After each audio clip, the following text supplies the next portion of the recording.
When you begin reading in John's Gospel, the momentum begins to build.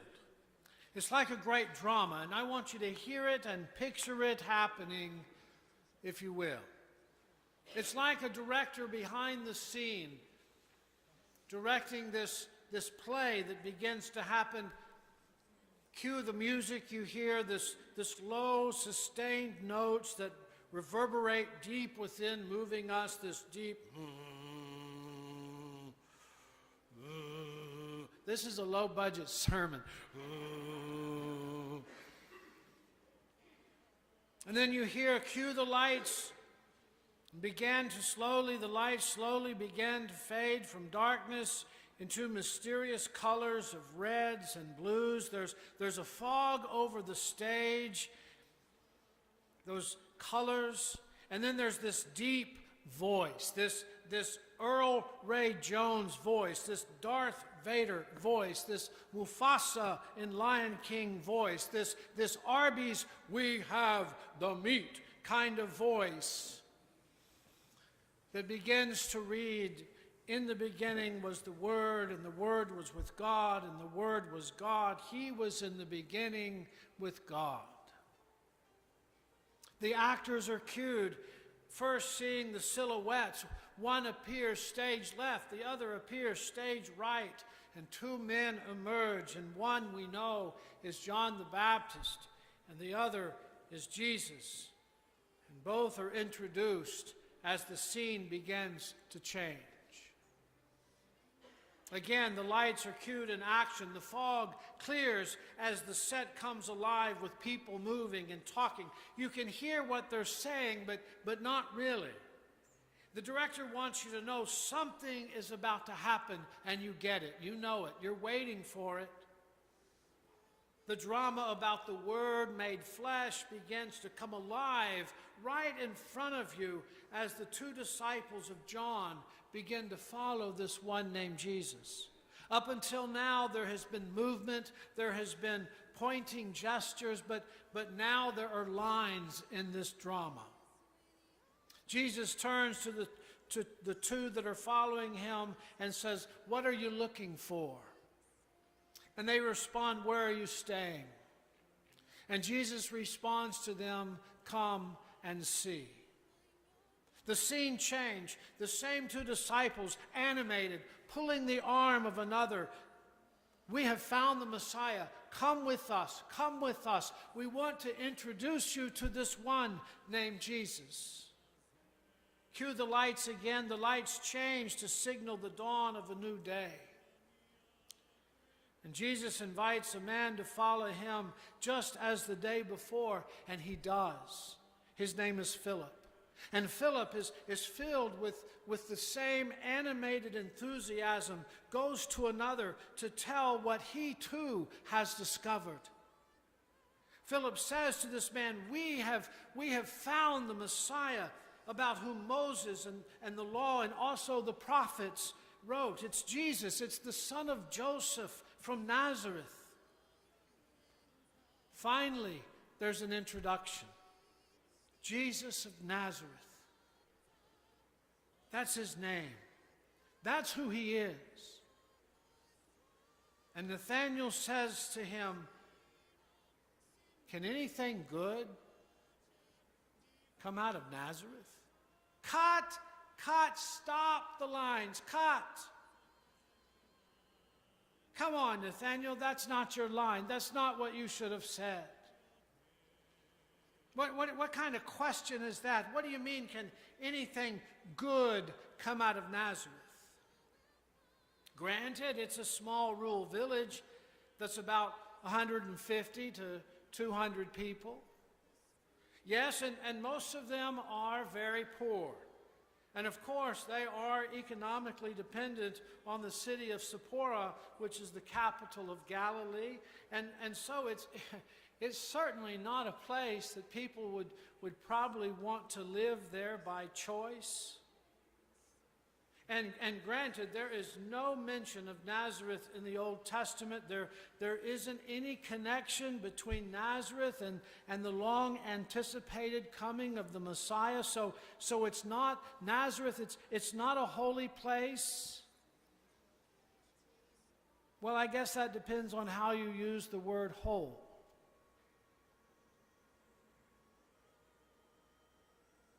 What kind of question is that, Nathaniel? Can anything good come out of Nazareth? Are you overgeneralizing? How many Nazarenes do you really know, Nathaniel?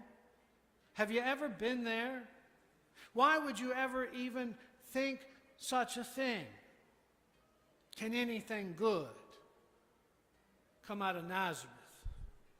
That's like asking, can anything or anyone good come out of Kenya,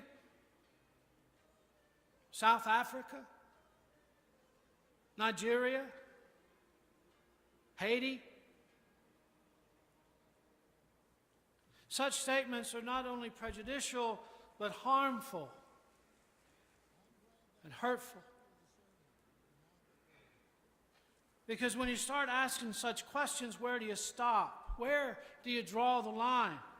Can anything good come out of places and people who are not like us? Who do not live like us? Who do not think like us? Can anything good come out of the Democratic Party? Can anything good come out of the Republican Party? Can anything good come out of Washington? Can anything good come out of the mouth of President Trump? Can anything good come out of Muslims? Anything good come out of Buddhists or Hindus or Jews or fundamental Christians or evangelicals or liberals or moderate Christians? Can anything good come out of Lakeview? Can come out of the Barrio? Can come out of Bentwood?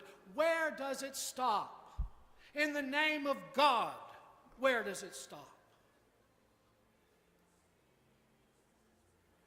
Where?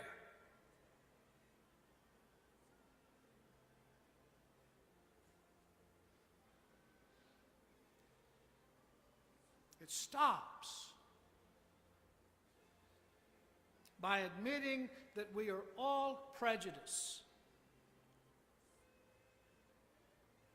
and that it is a sin.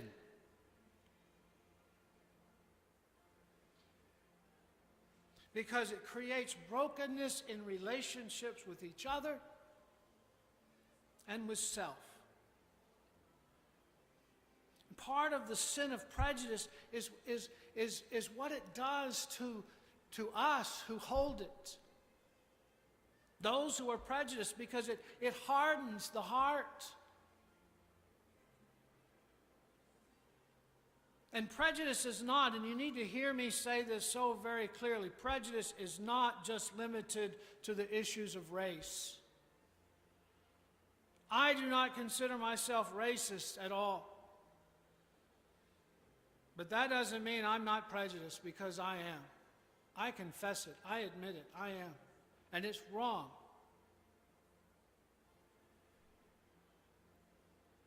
I'm prejudiced. And so are you. The difference lies where my prejudice may be and where your prejudice may be. But where we are in the same boat is that we all are. And we must recognize it, and we must confess it. And it stops with understanding why we're this way. You know, it boils down to part of that lizard brain, the oldest part of our brain. It's that evolutionary process of survival, of passing on the gene pool, which was first and foremost our nature. Well, we have moved beyond that, although the instinct is still there. Therefore, our prejudice is often based on fear of the unknown and the unfamiliar. So we have to recognize why we do it, that we do it, why we do it, and we also must recognize it when we see it. as the story that's before us this morning. Nathanael is prejudiced against Nazareth. Listen to that question. Can anything good come out of Nazareth? Are you serious?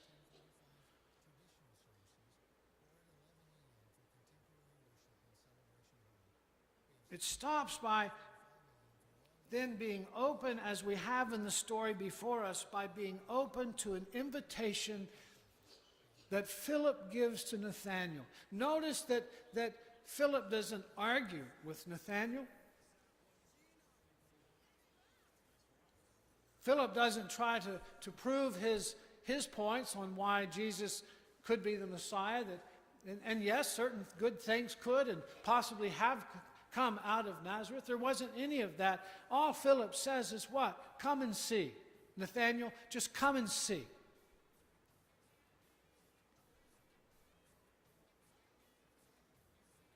And that invitation becomes our invitation to move beyond our prejudice,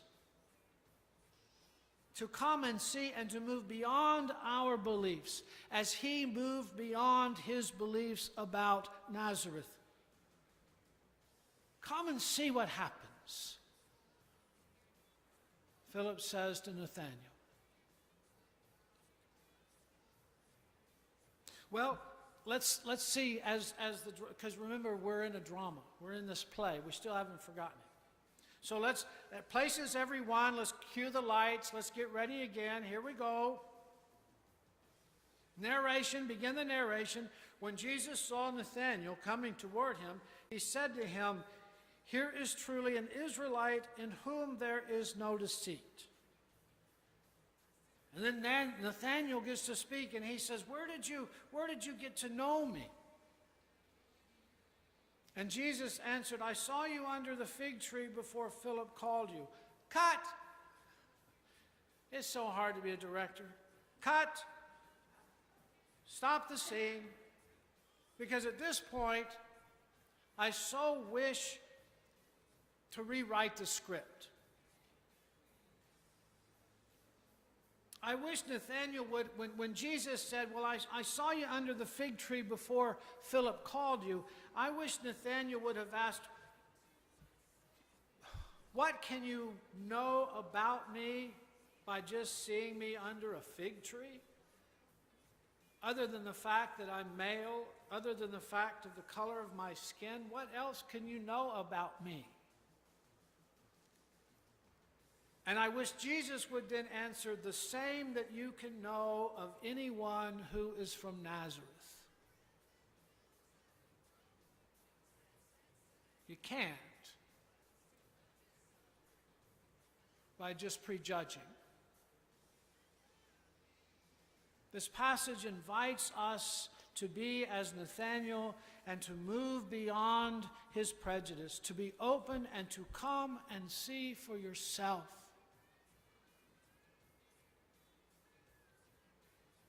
To be open to the unknowns and the unfamiliar. To stop overgeneralizing. To stop paying attention to only that which supports our belief.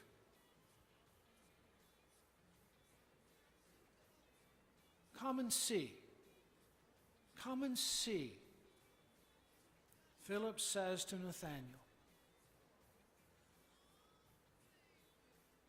Dr. Thomas Long, who is the Bandy Professor of Preaching of Chandler School of Theology at Emory University in Atlanta, Georgia. He's also an ethics professor.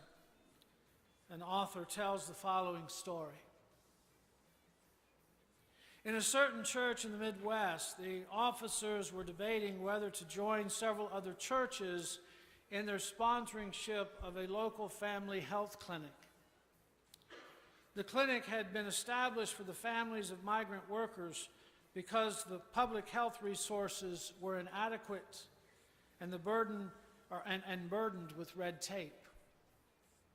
In the debate, one of the officers spoke forcefully against supporting the clinic because, as he put it, Most of the patients are illegal aliens. So we'd just be supporting illegal activity. But they're people, said another in the group, and they need medical care. Back and forth went the discussion with much passion, but without any resolution. Taking a vote would have been bitterly divisive, so the matter was tabled until the next meeting. On the following day, the pastor of the church called the officer who had spoken in opposition and made a date for lunch. And during lunch, the pastor asked him if he would be willing to take a few minutes on the way back to work and to visit the clinic in question. The man agreed, and the two of them found the waiting room at the clinic bustling with activity, full of pensive young mothers and squirming children. And the pastor and the man sat down to observe for a few minutes. The nurse appeared at the door and called to one of the children, a little boy about 4 years old, who marched bravely toward the nurse, already apprehensively rubbing his arm where he knew he would soon receive a shot, an inoculation. A few minutes later, the little boy reappeared at the door, now rubbing his pained arm in earnest, poking his bottom lip forward, fighting the tears that were pushing out of his eyes. He searched the room for his mother, but she had taken another child to the restroom and it was not to be found. The boy, finding what looked to him like a kind face, walked over to this man and crawled up into his lap and rested his head on the man's chest. First hesitantly, then willingly and lovingly, the man wrapped his hands around this fellow human being who was in need of care. And when he did so, he was amazed at his own spontaneous compassion. He was almost as amazed as were the other officers when he made the motion at the next meeting to sponsor the clinic. "Come and see," said Philip to Nathaniel. And what did he see?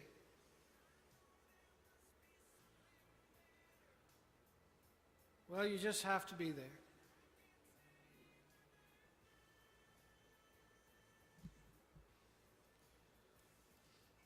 Can anything good come out of Nazareth?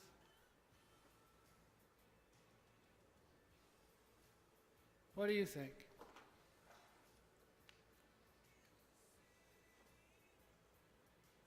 Amen.